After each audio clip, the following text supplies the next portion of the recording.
حضرت عیسیٰ علیہ السلام کے حواریوں نے یہ عرض کیا کہ اے عیسیٰ بن مریم، کیا آپ کا رب یہ کر سکتا ہے کہ وہ آسمان سے ہمارے پاس ایک دسترخوان اتار دے؟ تو حضرت عیسیٰ علیہ السلام نے فرمایا کہ اس طرح کی نشانیاں طلب کرنے سے اگر تم لوگ مومن ہو تو خدا سے ڈرو۔ یہ سن کر حواریوں نے کہا کہ ہم نشانی طلب کرنے کے لیے یہ سوال نہیں کر رہے ہیں، بلکہ ہمارا مقصد یہ ہے کہ ہم شکم سیر ہو کر خوب کھائیں اور ہم کو اچھی طرح آپ کی صداقت کا علم ہو جائے تاکہ ہمارے دلوں کو قرار آ جائے اور ہم اس بات کے گواہ بن جائیں تاکہ بنی اسرائیل کو ہماری شہادت سے یقین اور اطمینان کلی حاصل ہو جائے اور مؤمنین کا یقین اور بڑھ جائے اور کفار ایمان لائے۔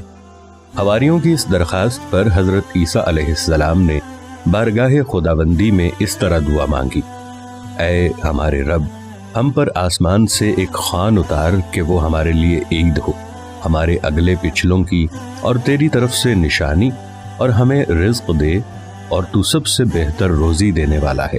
پارہ نمبر 7 سورۃ المائدہ آیت 114۔ حضرت عیسیٰ علیہ السلام کی دعا پر اللہ تعالیٰ نے فرمایا کہ دسترخوان تو اتار دوں گا، لیکن اس کے بعد بنی اسرائیل میں سے جو کفر کرے گا میں اس کو ایسا عذاب دوں گا کہ تمام جہان والوں میں سے کسی کو ایسا عذاب نہیں دوں گا۔ چنانچہ اللہ تعالیٰ کے حکم سے چند فرشتے ایک دسترخوان لے کر آسمان سے اترے جس میں 7 مچھلیاں اور 7 روٹیاں تھیں۔ تفسیر جلالین صفحہ 111، پارہ 7 سورۃ المائدہ آیت 115۔ حضرت ابن عباس رضی اللہ تعالی عنہما سے روایت ہے کہ فرشتے دسترخوان میں روٹی اور گوشت لے کر اترے۔ قرآن کریم میں اس واقعے کو یوں بیان فرمایا گیا ہے: عیسیٰ بن مریم نے عرض کی، اے اللہ، اے رب ہمارے، ہم پر آسمان سے ایک خوان اتار کہ وہ ہمارے لیے عید ہو، ہمارے اگلے پچھلوں کی اور تیری طرف سے نشانی، اور ہمیں رزق دے اور تو سب سے بہتر روزی دینے والا ہے۔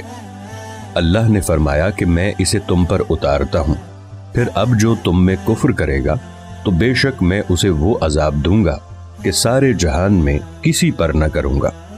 اور بعض روایتوں میں یہ بھی آیا ہے کہ تلی ہوئی ایک بہت بڑی مچھلی تھی جس میں کانٹا نہیں تھا، اور اس میں سے روغن ٹپک رہا تھا، اور اس کے سر کے پاس نمک اور دم کے پاس سرکہ تھا، اور اس کے ارد گرد قسم قسم کی سبزیاں تھیں اور 5 روٹیاں تھیں۔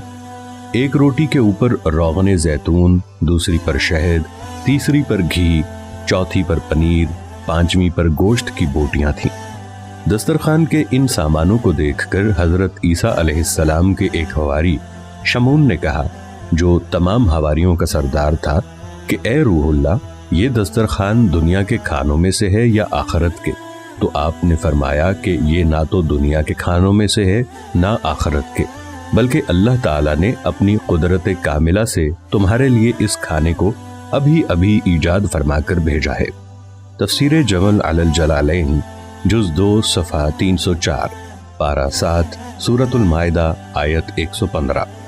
پھر حضرت عیسیٰ علیہ السلام نے بنی اسرائیل کو حکم دیا کہ خوب شکم سیر ہو کر کھاؤ، اور خبردار اس میں کسی قسم کی خیانت نہ کرنا، اور کل کے لیے ذخیرہ بنا کر نہ رکھنا۔ مگر بنی اسرائیل نے اس میں خیانت بھی کر ڈالی اور کل کے لیے ذخیرہ بنا کر بھی رکھ لیا۔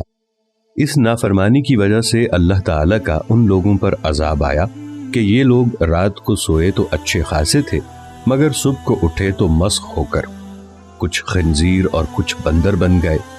پھر حضرت عیسیٰ علیہ السلام نے ان لوگوں کی موت کے لیے دعا مانگی تو تیسرے دن یہ لوگ مر کر دنیا سے نیست و نابود ہو گئے، اور یہ کسی کو بھی معلوم نہیں ہوا کہ ان کی لاشوں کو زمین نگل گئی یا اللہ نے ان کو کیا کر دیا۔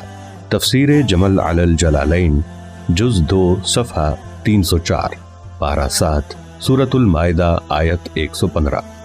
اللہ تعالیٰ نے اس عجیب اور عظیم الشان واقعے کا تذکرہ قرآن مجید کی سورہ مائدہ میں فرمایا ہے، اور اسی واقعے کی وجہ سے اس سورہ کا نام مائدہ رکھا گیا ہے۔ مائدہ دسترخوان کو کہتے ہیں۔